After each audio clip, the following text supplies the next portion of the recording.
No hay placer como el terror. Si fuera posible sentarse sin ser visto entre dos personas en cualquier tren, sala de espera u oficina, la conversación entreoída rondaría una y otra vez este tema.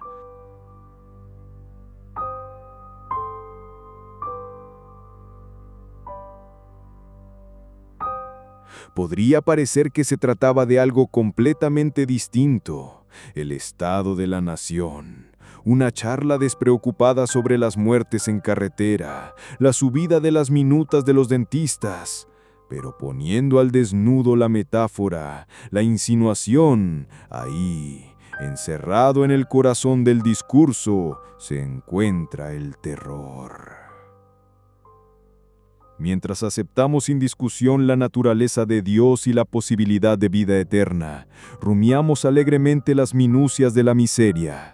El síndrome no tiene límites. Tanto en los baños como en el seminario se repite el mismo ritual. Con la inexorabilidad de una lengua que se retuerce para explorar un diente dolorido, volvemos 1, 2 y 1000 veces a nuestros miedos, sentándonos para discutir sobre ellos con la impaciencia de un hombre hambriento ante un plato lleno y humeante. Mientras estaba en la universidad y tenía miedo de hablar, Stephen Grace aprendió a hablar acerca de su miedo. De hecho, no solo hablar de él, sino analizar y diseccionar cada una de sus terminaciones nerviosas en busca de pequeños terrores. En esta investigación tuvo como profesor a Quaid. Era una época de gurús, su agosto. En las universidades de toda Inglaterra, jóvenes de ambos sexos buscaban por todas partes a gente a la que seguir como corderos. Steve Grace fue simplemente uno más. Tuvo la mala suerte de encontrar a Quaid como Mesías. Se habían conocido en la sala de estudiantes. «El nombre es Quaid», dijo el hombre que estaba al lado de Steve en la barra. «Oh, ¿y tú eres?» «Steve Grace». «Sí, vas a clase de ética, ¿verdad?» «Exacto. No te he visto en ninguno de los otros seminarios o conferencias de filosofía. Es mi asignatura suplementaria de este año. Hago la carrera de literatura inglesa. No podía soportar la idea de un año en clase de nórdico antiguo. Así que escogiste ética». «Sí». Quaid pidió un coñac doble. No parecía tan rico, y un coñac doble habría arruinado las finanzas de Steve para la semana siguiente. Quaid lo bebió rápidamente y encargó otro. «¿Tú qué tomas?» Steve estaba acariciando media pinta de cerveza tibia, dispuesto a hacerla durar 1 hora. «Yo nada». «Sí», insistió Quaid. «Estoy servido», dijo Quaid. «Otro coñac y una pinta de cerveza para mi amigo». Steve no se resistió a la generosidad de Quaid. 1 pinta y media de cerveza en su sistema malnutrido serviría de gran ayuda para animar el tedio de sus próximos seminarios sobre Charles Dickens como analista social. La sola idea le hacía bostezar. Alguien tendría que escribir una tesis sobre la bebida como actividad social. Quaid escrutinó un momento su coñac y lo dejó otra vez sobre la barra. O como forma de olvidar. Steve miró a aquel hombre. Debía tener unos 25 años, 5 más que él. La mezcla de ropas que vestía era sorprendente. Zapatillas de deporte andrajosas, pantalones de pana, una camisa entre gris y blanca que había conocido días mejores, y sobre todo ello, una chaqueta de cuero muy cara que sentaba mal a su tipo alto y delgado. Tenía la cara alargada y anudina, los ojos de un azul lechoso, y tan pálidos que el color parecía diluirse en las escleróticas, de forma que solo podían verse detrás de sus gruesas gafas sus írises rasgados. Labios gordos, como los de Jagger, pero pálidos, secos y poco sensuales. El pelo de un rubio sucio. Steve pensó que Quaid podía pasar por un traficante de drogas holandés. No llevaba chapas. Eran la manifestación corriente de las obsesiones de un estudiante, y Quaid parecía desnudo sin nada que indicara cómo se divertía. ¿Era homosexual? ¿Feminista? ¿Defensor de las ballenas? ¿O un fascista vegetariano? ¿En qué estaba metido, por Dios?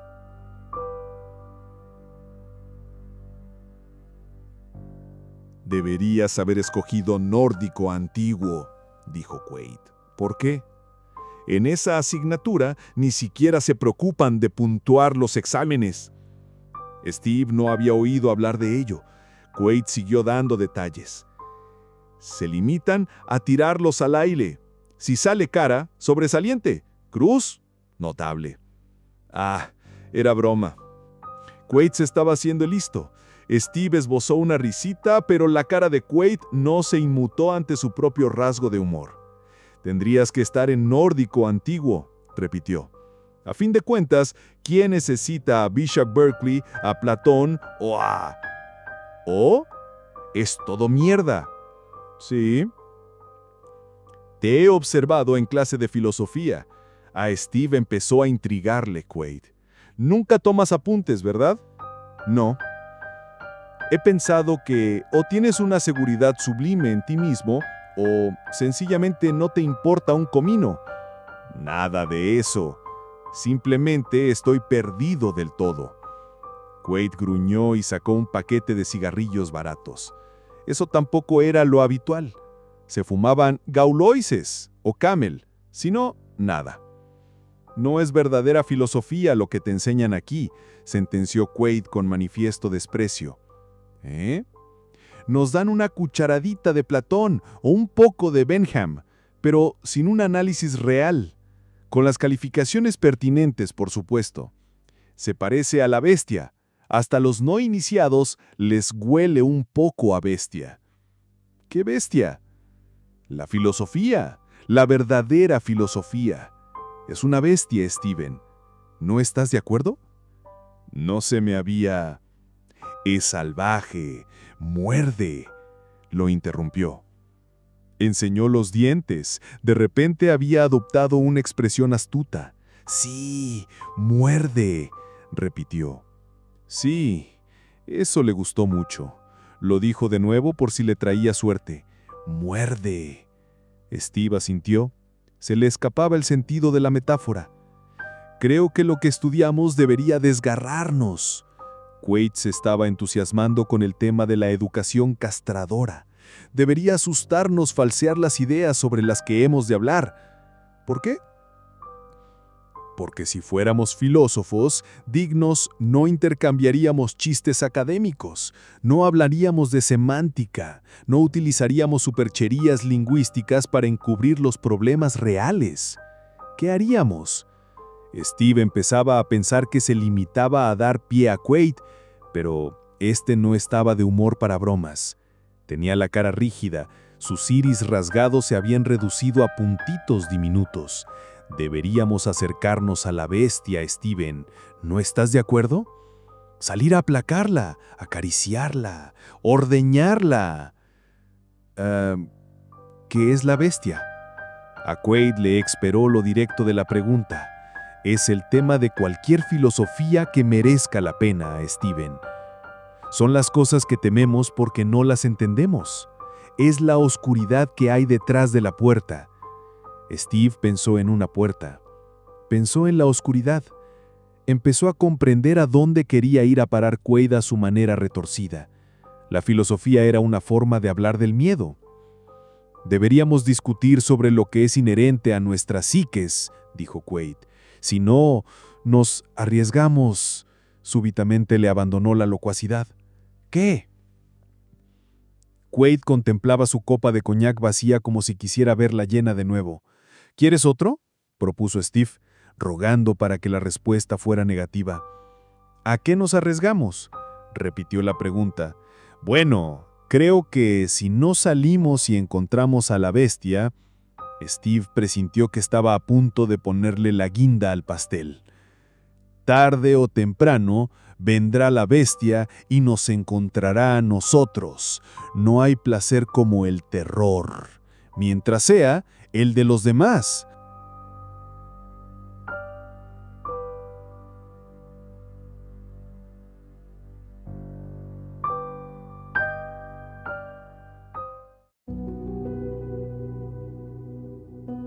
Las semanas siguientes, Steve hizo algunas preguntas, sin darles importancia, sobre el misterioso señor Quaid. Nadie sabía su nombre, nadie estaba seguro de su edad, pero una de las secretarias pensaba que tenía más de 30, lo que le resultó sorprendente. Sus padres, le había oído decir Cheryl, estaban muertos, asesinados, pensaba ella. Esto parecía constituir la suma de todo el conocimiento humano acerca de Quaid. «Te debo una copa», dijo Steve tocando el hombro de Quaid. Lo miró como si le hubieran mordido. «¿Brandy?» «Gracias». Steve encargó las bebidas. «He estado pensando. Ningún filósofo debería carecer de él». «¿De qué?» «De cerebro». Se pusieron a hablar. Steve no sabía por qué se había vuelto a acercar a Quaid. El hombre tenía 10 años más que él y pertenecía a un clan intelectual distinto. Para ser honesto, probablemente le intimidaba. Su incesante charla sobre bestias lo desconcertaba. Y sin embargo, quería más metáforas, seguir oyendo aquella voz monótona contarle cuán inútiles eran los tutores, cuán débiles los estudiantes. En el mundo de Quaid no había certezas, no tenía gurús seglares y evidentemente ninguna religión. Parecía incapaz de contemplar ningún sistema, ya fuera político o filosófico, sin cinismo. Aunque raras veces reía en voz alta, Steve sabía que en su visión del mundo había un humor amargo. Las gentes eran ovejas y corderos, todos buscaban pastores. Naturalmente para Quaid, esos pastores eran pura ficción. Todo lo que existía en la oscuridad, fuera del redil, eran los miedos que se cernían sobre el inocente cordero, esperando, pacientes como piedras, su momento. Había que dudar de todo, menos del hecho de que el terror existía. La arrogancia intelectual de Quaid era estimulante. Steve se empezó a aficionar a la facilidad iconoclasta con que destruía una creencia tras otra. A veces resultaba doloroso que Quaid formulara una objeción irrefutable contra alguno de los dogmas de Steve, pero a las pocas semanas el simple ruido de demolición parecía excitarlo. Quaid estaba despejando la maleza, talando los árboles, destrozando los rastrojos. Steve se sentía libre. Nación, familia, iglesia, ley, todo reducido a cenizas, todo inútil, todo engaños, cadenas y asfixia. Solo existía el terror. Yo temo, tú temes, él teme, le gustaba decir. Él, ella, ello teme. No hay ser consciente sobre la superficie del mundo que no conozca el terror más íntimamente que su propio latido. Uno de los blancos favoritos de los ataques de Quaid era otra estudiante de filosofía y literatura inglesa, Cheryl Fromm. Se espantaba tanto ante sus observaciones más ultrajantes como el pez ante la lluvia. Y mientras uno sacaba las garras ante los argumentos del otro, Steve se arrellanaba en su asiento y contemplaba el espectáculo. Cheryl era, según la fórmula de Quaid, una optimista patológica. «Y tú estás lleno de mierda», decía ella cuando la discusión se había animado un poco. «Así pues, ¿a quién puede importarle que te asustes de tu propia sombra? Yo no estoy asustada, me siento bien». Desde luego que lo estaba. Cheryl era carne de sueños húmedos, pero resultaba demasiado brillante para que alguien osara abordarla. «Todos sentimos terror de vez en cuando», le contestaba Quaid, y sus ojos lechosos estudiaban cuidadosamente la cara de Cheryl, espiando su reacción, intentando, y Steve lo sabía, encontrar una debilidad en su convicción. «Yo no». «¿Ningún miedo? ¿Ni pesadillas?» «De ninguna manera. Tengo una buena familia, no guardo esqueletos en el desván, Ni siquiera como carne, así que no me siento mal cuando paso junto a un matadero. No tengo ninguna miseria que exhibir. ¿Significa eso que no soy real? Significa. Los ojos de Quaid tenían la pupila rasgada de una serpiente. Significa que tu seguridad tiene algo importante que ocultar. Otra vez con las pesadillas. Horribles pesadillas. Especifica. Define los términos que utilizas. No puedo decirte a qué le tienes miedo tú. Entonces, dime a qué le tienes miedo tú. Quaid vaciló. A fin de cuentas, es imposible de analizar. Imposible de analizar. No me hagas reír. Quaid volvió a su tema predilecto. Lo que yo temo es algo personal. No tiene sentido en un conjunto más amplio. Los signos de mi terror, las imágenes que utiliza mi cerebro, si quieres, para ilustrar mi miedo, son poca cosa en comparación con el auténtico horror que está en la raíz de mi personalidad. Yo tengo imágenes, dijo Steve. Visiones de mi infancia que me hacen pensar en... Se detuvo, lamentando por anticipado su confesión. ¿Qué?, preguntó Cheryl.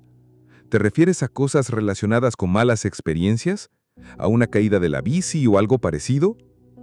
A lo mejor, admitió Steve. A veces me sorprendo pensando en esas visiones. No lo hago deliberadamente, solo ocurre cuando pierdo la concentración. Es como si mi cerebro se dirigiera a ellas de forma automática. Quaid emitió un leve gruñido de satisfacción. Exactamente, aprobó. Freud ha escrito sobre el tema, advirtió Cheryl. ¿Qué? Freud, repitió, ahora subrayando las palabras, como si le estuviera hablando a un niño. Sigmund Freud. Puede que hayas oído hablar de él. El labio de Quaid se arrugó con desprecio no disimulado. Las fijaciones de la madre no resuelven el problema. Los verdaderos terrores que hay en mí, en todos nosotros, son anteriores a la personalidad. El terror está presente antes de que tengamos conciencia de nosotros mismos como individuos. La uña del pulgar, hecha ovillo en el útero, siente miedo. Tú lo recuerdas, ¿verdad?, ironizó Cheryl. A lo mejor, replicó Quaid, mortalmente serio. ¿El útero? Quaid sonrió a medias. Steve pensó que esa sonrisa significaba, sé que tú no. Era una sonrisa extraña, desagradable, que a Stephen le hubiera gustado borrar de sus ojos.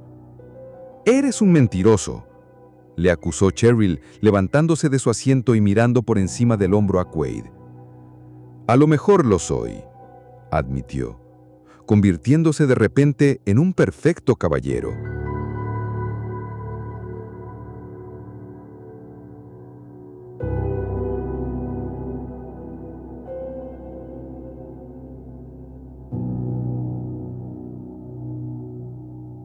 Después de eso cesaron las discusiones. Ya no se habló de pesadillas, ni se discutió sobre los terrores nocturnos. Steve vio de forma irregular a Quaid el mes siguiente, y cuando lo veía se encontraba siempre en compañía de Cheryl Fromm. Quaid era educado con ella, hasta deferente. Ya no llevaba su chaqueta de cuero porque Cheryl odiaba el olor de la piel de los animales muertos. Este súbito cambio en sus relaciones desconcertó a Stephen, pero lo achacó a su escasa comprensión de los asuntos sexuales. No era virgen, pero las mujeres seguían constituyendo un misterio para él. Las encontraba contradictorias y enigmáticas. También estaba celoso, aunque no lo quería admitir claramente. Le dolía que el genio de los sueños húmedos le quitara tanto tiempo a Quaid. También tenía otra sensación, el curioso presentimiento de que Quaid estaba cortejando a Cheryl por sus propias y misteriosas razones. El sexo no era lo que atraía a Quaid, de eso estaba seguro. Tampoco era su respeto por la inteligencia de Cheryl lo que le hacía mostrarse tan atento. No, de alguna manera la estaba acorralando. Eso era lo que le decía su instinto. A Cheryl Fromm la estaban preparando para la muerte. Y luego, al cabo de un mes, Quaid deslizó en la conversación una pequeña observación acerca de Cheryl. Es vegetariana. ¿Qué? Cheryl, por supuesto. Ya lo sé. Mencionó hace tiempo. Sí, pero en ella no es un simple capricho. Le apasiona el tema. No puede mirar siquiera el escaparate de un carnicero. No toca la carne, no la huele. Oh. Steve estaba perplejo. ¿A dónde conducía todo aquello? Terror, Steve. ¿De la carne? Los indicios son diferentes en cada persona. Ella tiene miedo de la carne. Dice que es tan sana, tan equilibrada. Mierda. Ya lo veremos. ¿Ver el qué? El miedo, Steve. No irás a... Steve no sabía cómo expresar su ansiedad sin parecer acusador. ¿Hacerle daño? No voy a hacerle ningún tipo de daño.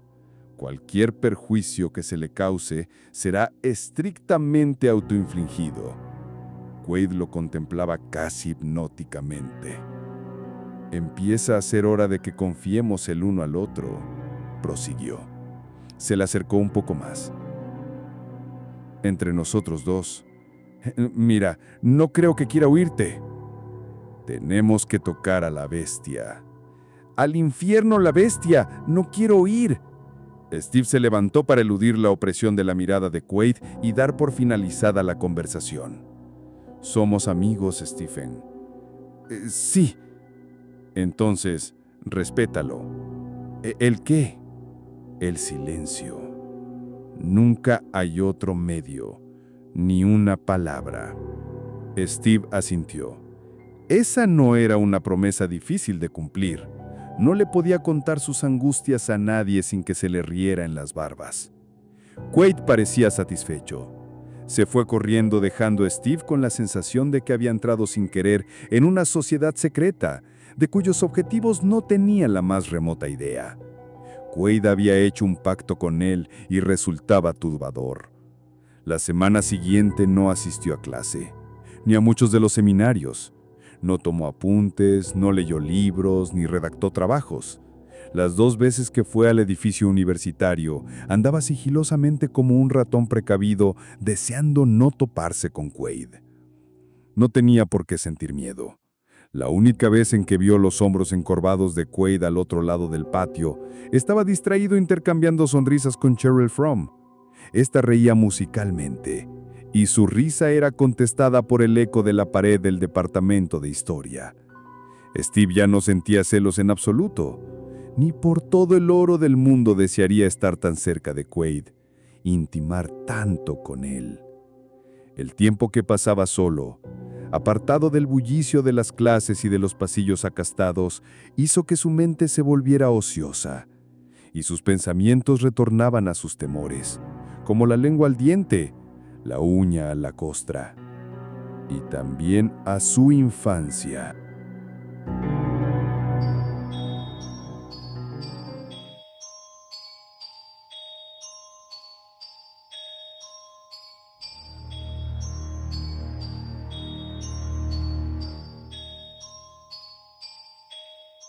Cuando tenía 6 años, la atropelló un coche. Las heridas no eran demasiado peligrosas, pero la conmoción cerebral lo dejó parcialmente sordo. Fue una experiencia muy angustiosa no comprender por qué se quedaba aislado de repente del mundo. Era un tormento inexplicable y el niño pensó que eterno. En un momento su vida había sido real, había estado llena de gritos y risas. Un momento después la había dejado al margen. El mundo externo se convirtió en un acuario, lleno de peces que lo miraban boquiabiertos con grotescas sonrisas. Aún más, Había ocasiones en que padecía lo que los médicos llaman zumbido, un ruido estruendoso o siseante en los oídos. La cabeza se le llenaba de los ruidos más extraños, gritos y pitidos que servían de fondo a los movimientos del mundo exterior. En esos casos se le revolvía el estómago y era como si una banda de hierro le envolviera la frente, partiendo en cachitos sus pensamientos, disociando las manos de la cabeza, la intención de la práctica. Lo embargaba una ola de pánico. Era absolutamente incapaz de entender el mundo mientras le aullaba y se encerreaba la cabeza. Pero los peores terrores llegaban de noche.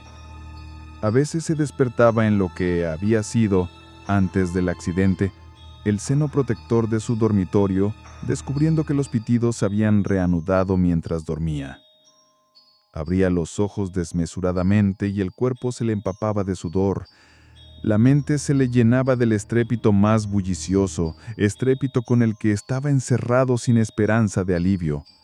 Nada podía acallar su cabeza, y nada, al parecer, podía devolverle el mundo, el habla, la risa y el llanto. Estaba solo. Esos fueron el planteamiento, el nudo y el desenlace de su terror. Estaba completamente solo con su cacofonía.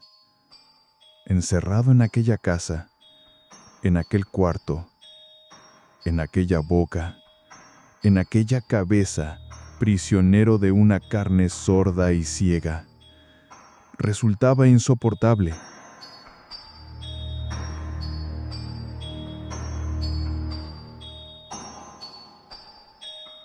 A veces gritaba de noche, sin saber que estaba emitiendo sonidos, y los peces que habían sido sus padres encendían la luz y trataban de ayudarlo, inclinándose sobre la cama y gesticulando, haciendo feas muecas con sus bocas mudas al intentar socorrerlo.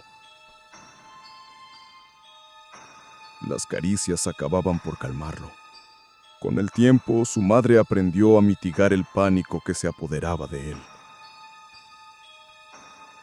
Una semana antes de su 7º aniversario, recuperó el oído, no del todo, pero sí lo suficiente para que le pareciera un milagro.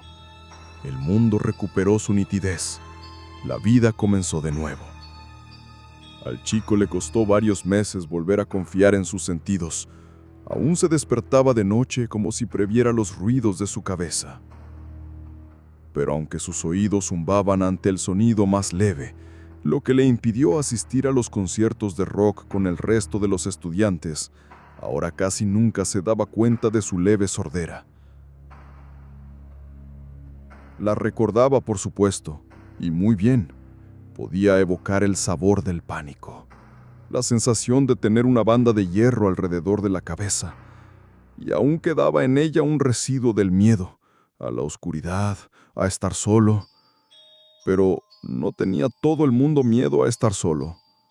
¿A estar completamente solo?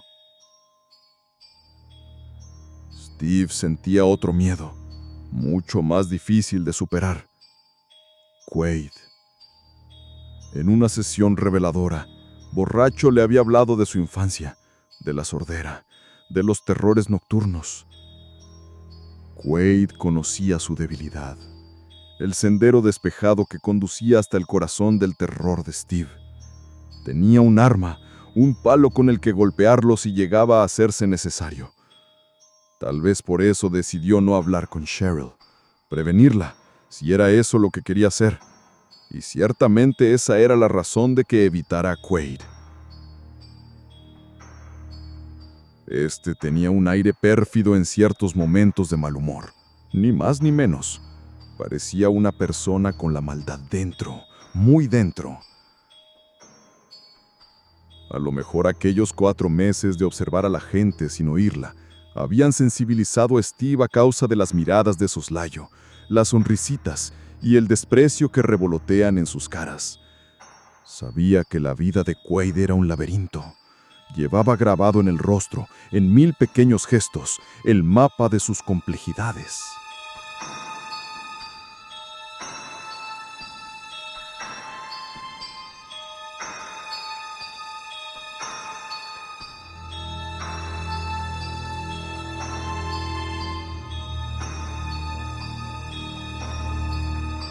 La siguiente fase de la iniciación de Steve al mundo secreto de Quaid no llegó hasta casi 3 meses y medio después.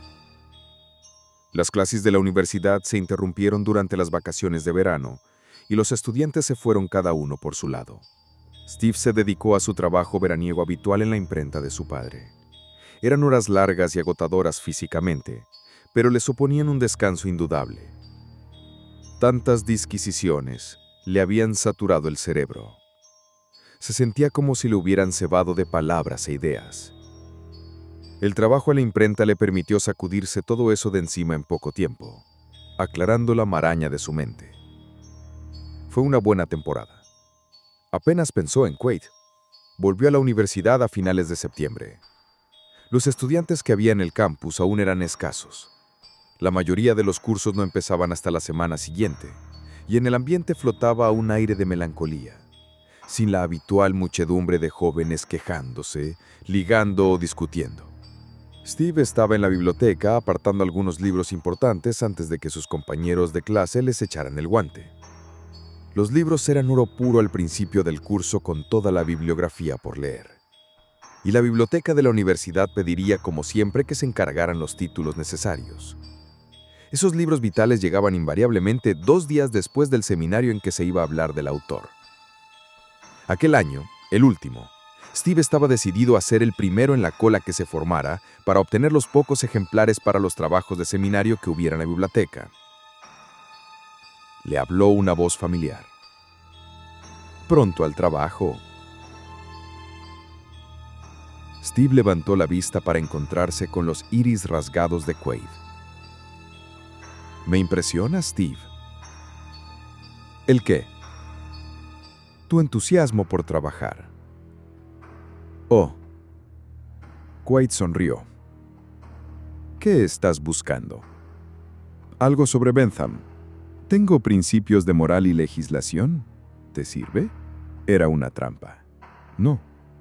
Eso resultaba absurdo. Me ofrecía un libro. ¿Cómo se podía interpretar ese simple gesto como una trampa? Bien pensado.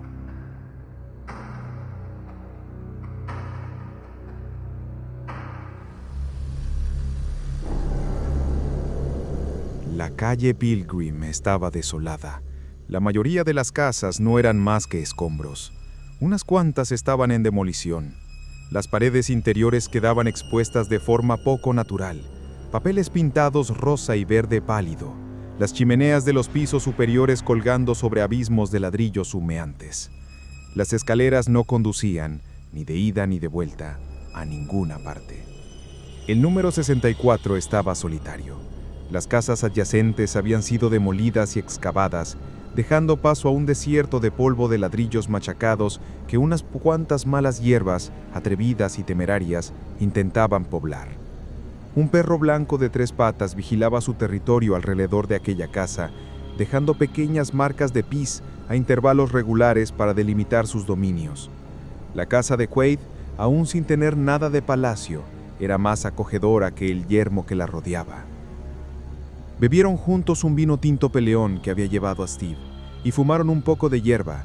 Quaid estaba mucho más suave de lo que Steve lo hubiera visto nunca, satisfecho de hablar de trivialidades en lugar del terror, riéndose de vez en cuando e incluso contando algún chiste verde. El interior de la casa estaba desnudo. No había cuadros en la pared, ni tipo alguno de decoración.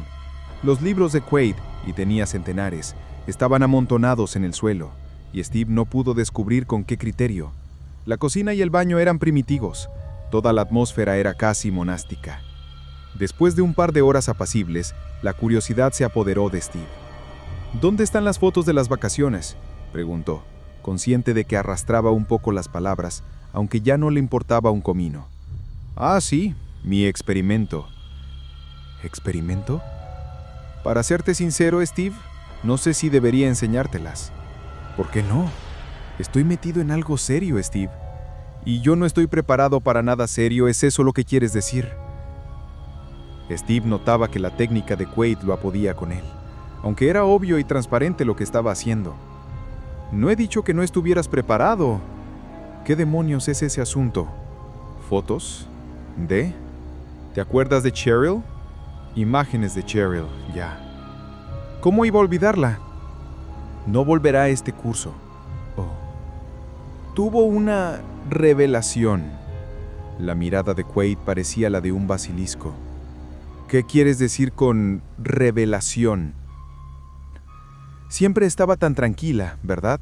Tranquila, simpática y pensativa. Sí, supongo que era todo eso. Pobre puta, lo único que quería era un buen polvo.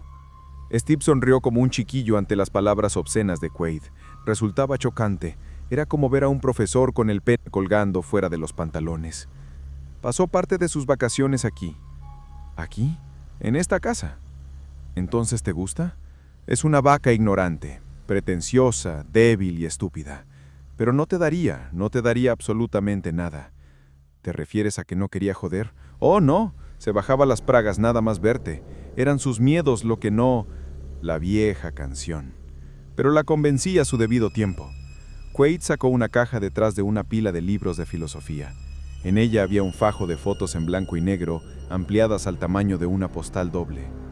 Le alcanzó la primera serie a Steve. La encerré, Steve. Quaid lo decía sin emoción, para ver si podía obligarla a que diera rienda suelta a sus terrores. ¿A qué te refieres con eso de encerrarla? En el piso de arriba. Steve se sintió raro. Podía oír cantar sus oídos muy suavemente.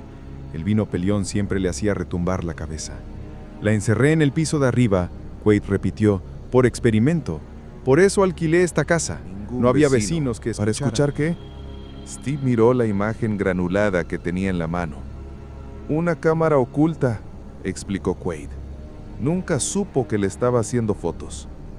La foto número 1 era de una habitación, pequeña y anodina, unos pocos muebles normales. Esta es la habitación, arriba del todo, caliente, incluso un poco agobiante, sin ruidos. Sin ruidos. Quaid le alargó la foto número 2. La misma habitación. Ahora no tenía casi muebles. Un saco de dormir estaba extendido a lo largo de una pared, una mesa, una silla, una bombilla desnuda. Así es como lo dispuse para ella. Parece una celda. Quaid gruñó. Tercera foto. La misma habitación.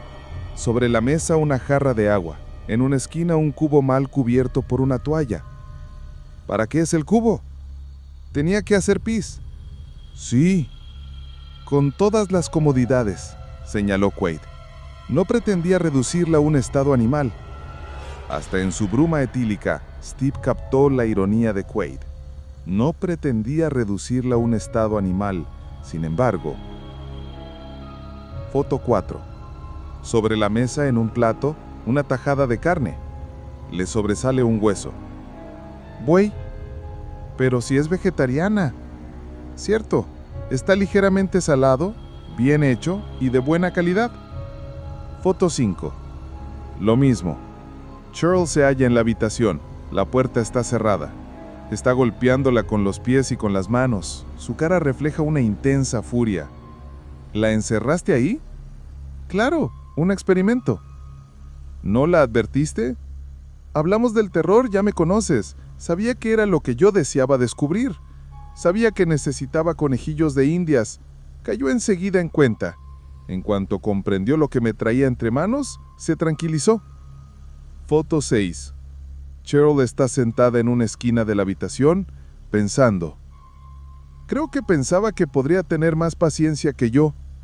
Foto 7.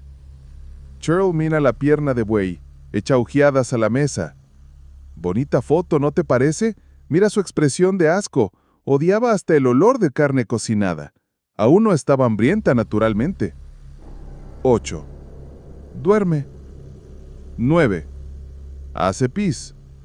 Steve se sintió incómodo al ver a la chica espatarrada sobre el cubo, con las bragas en los tobillos. Tenía manchas de lágrimas en la cara. 10. Bebe agua de la jarra. 11. Vuelve a dormir, de espaldas a la habitación, enroscada como un feto. ¿Cuánto tiempo ha pasado en la habitación? Esto era cuando solo llevaba 14 horas. Perdió muy pronto la noción del tiempo. No había cambios de luz. Su reloj boral se estropeó enseguida. ¿Cuánto tiempo estuvo ahí? ¿Hasta que se demostró mi idea? 12. Despierta. Se pasea alrededor de la carne que está sobre la mesa. Se advierte que la mira subrepticiamente. Esta se tomó en la mañana siguiente. Estaba dormida. La cámara sacaba fotos cada 4 horas. Mira sus ojos. Steve escrutó más acerca la fotografía. Había algo de desesperación en su cara, una mirada extraviada, salvaje. Por la forma en que contemplaba la carne, parecía intentar hipnotizarla. Tiene aspecto de enfermo. Está cansada, eso es todo. De hecho, durmió mucho, pero eso solo parecía dejarla más exhausta que antes. Ahora ya no sabe si es de día o de noche. Y tiene hambre, claro. Lleva 1 día y medio. Está más que un poco hambrienta. 13. Duerme otra vez, enroscada en una bola aún más pequeña, como si quisiera tragarse a sí misma. 14. Bebe más agua. Cambié la jarra mientras dormía. Dormía profundamente. Podría haber cantado y bailado y no se habría despertado, perdida por el mundo. Hizo una mueca. «Loco», pensó Steve. «Ese tío está loco». Dios, aquello apestaba. Ya sabes cómo huelen a veces las mujeres, no es sudor, es otra cosa. Un olor denso, a carne, sangriento. A eso llegó al final de su estancia.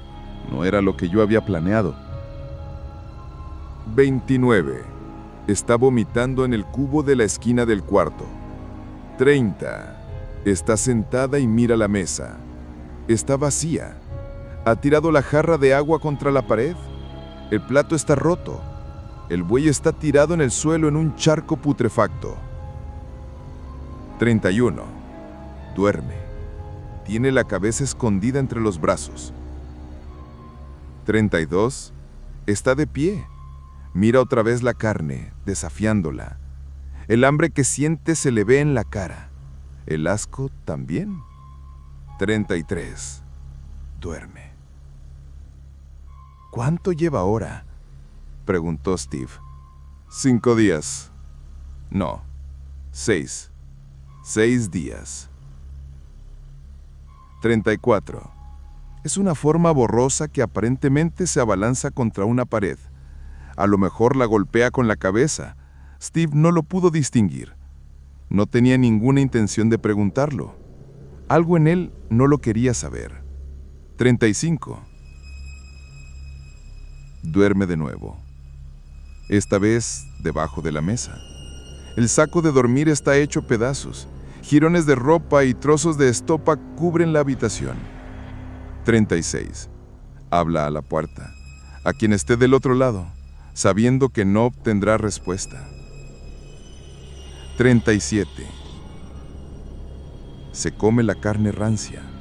Se sienta tranquilamente bajo la mesa, como un hombre primitivo en su cueva, y tira de la carne con los incisivos. Su cara vuelve a carecer de expresión. Todas sus energías se concentran en la decisión que ha tomado: comer. Comer hasta que desaparezca el hambre, hasta que desaparezcan la angustia de su estómago y el mareo de su cabeza. Steve contempló la foto. «Me sorprendió», comentó Quaid, «lo súbito de su derrota. En un momento dado parecía seguir tan resistente como siempre. El monólogo que recitó ante la puerta era la misma mezcla de amenazas y excusas que profería día sí, día no. Y entonces se vino abajo. Así de sencillo. Se acuclilló bajo la mesa y se comió la carne hasta el hueso como si fuera un trozo selecto. 38. Duerme. La puerta está abierta. Entra luz. 39. El cuarto está vacío. ¿A dónde fue? Bajó las escaleras, entró en la cocina, bebió varios vasos de agua y se sentó en una silla 3 o 4 horas sin decir palabra alguna. ¿Le hablaste? Como de pasada, cuando empezó a salir de su estado amnésico. El experimento había acabado. No quise hacerle daño. ¿Qué dijo ella? Nada. ¿Nada? Absolutamente nada. Durante mucho tiempo creo que ni siquiera se dio cuenta de que yo estaba en la habitación. Luego cociné unas patatas y se las comió. ¿No intentó llamar a la policía? No. ¿Nada de violencia? Nada. Sabía lo que yo había hecho y por qué. No fue premeditado, pero habíamos hablado de experimentos parecidos en conversaciones abstractas. En realidad, no había sufrido ningún daño. A lo mejor perdió un poco de peso, pero eso fue todo. ¿Y dónde está ahora? Se fue el día siguiente. No sé a dónde. ¿Y qué demostró todo eso? Absolutamente nada. A lo mejor. Pero supuso un punto de partida interesante para mis investigaciones. ¿Punto de partida? ¿Fue solo un punto de partida? Había un asco manifiesto en el tono que empleó Steve con Quaid. «Steven, podías haberla matado». «No. Podía haberse vuelto loca, desequilibrada, para siempre». «Posible, pero improbable. Era una mujer de mucho carácter». «Pero tú pudiste con ella». «Sí. Era un paso que ella estaba dispuesta a dar. Habíamos hablado de que se enfrentara a su miedo. Así que ahí estaba yo, permitiendo que Cheryl hiciera justamente eso. Nada importante en realidad. La obligaste a hacerlo, si no, no habría pasado por ello. ¿Cierto? Le resultó instructivo. Así que ahora eres profesor». Steve habría deseado evitar aquel tono sarcástico, pero no pudo. Sintíase invadido por el sarcasmo y la cólera, y experimentaba un poco de miedo. «Sí, soy profesor». Quaid observó de reojo a Steve, con la mirada extraviada. «Enseño terror a la gente». Steve miró al suelo. «¿Estás satisfecho con lo que enseñaste?» «Y he aprendido, Steve. También he aprendido. Es una perspectiva muy emocionante. Todo un mundo de miedos por investigar. Especialmente con sujetos inteligentes. Incluso racionalizándolo». Steve se levantó.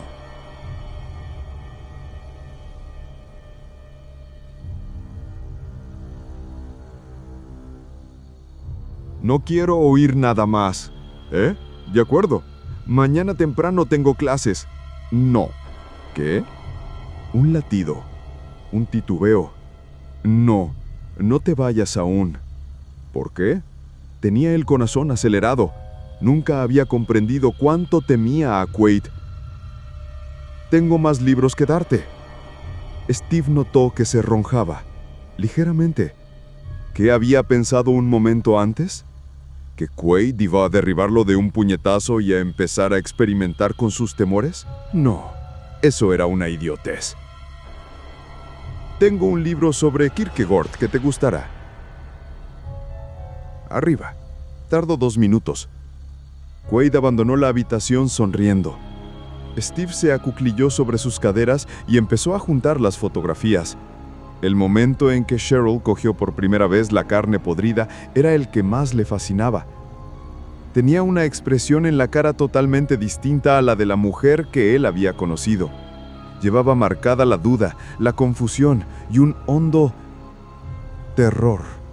Era la palabra que usaba Quaid. Una palabra asquerosa, una palabra obscena, asociada a partir de esa noche a la tortura infligida por Quaid a una chica inocente. Durante un instante, pensó qué expresión tendría su propia cara mientras examinaba la fotografía. ¿No había algo de aquella misma confusión en sus propios rasgos? Y tal vez también algo de aquel terror, en espera de ser liberado. Oyó un ruido a su espalda. Era demasiado suave. No podía haberlo producido Quaid, a no ser que anduviera sigilosamente. Oh Dios, a no ser que... Estamparon un paño con cloroformo contra su boca y sus fosas nasales. Inhaló involuntariamente y los vapores le hicieron cosquillas en la pituitaria y rompió a llorar. Una mancha negra apareció en una esquina del mundo, fuera de la vista, y ese borrón empezó a crecer, acompasándose con el ritmo de su corazón cada vez más acelerado. En el centro de su cabeza veía la voz de Kate como si fuera un velo. Pronunciaba su nombre. Steven. Otra vez. Stephen. Pen. En.